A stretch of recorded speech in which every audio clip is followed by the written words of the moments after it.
নমস্কার, আপনারা দেখছেন জিসি নিউজ। প্রাপ্য টাকা চাওয়ায় মারধর করা হলো তারাপীঠের এক হোটেল মালিককে।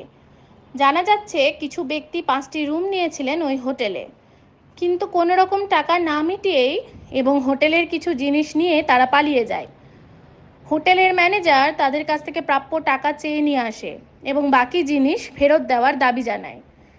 এর পরিপ্রেক্ষিতে 20-25 জন মিলে গিয়ে ওই হোটেল মালিককে বেধড়ক মারধর করে রক্তাক্ত করেন।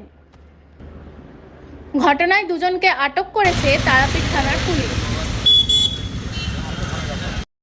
প্রথমে হয়েছিল কি ওরা ছিল রুমে ছিল, ওরা 5টা রুম নিয়েছিল, দিয়ে ওরা টাকা পয়সা মতো না দিয়ে পালিয়ে গিয়েছিলো। কোনো রকম টাকা পয়সা নিয়ে এসছে ম্যানেজার, দিয়ে তারপর রিমোট পাইনি, 2টো রিমোট আর একটা তালা চাবি।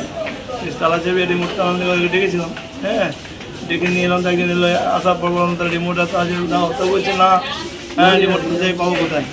বলে আমরা তো নিইনি, আমরা তো নেয়নি, তাহলে গেল কোথায়? এই 2-1 কথাতেই 20-25 দুমদাম মারতে লাগলো আমাকে। কোথায় কোথায় লেগেছে?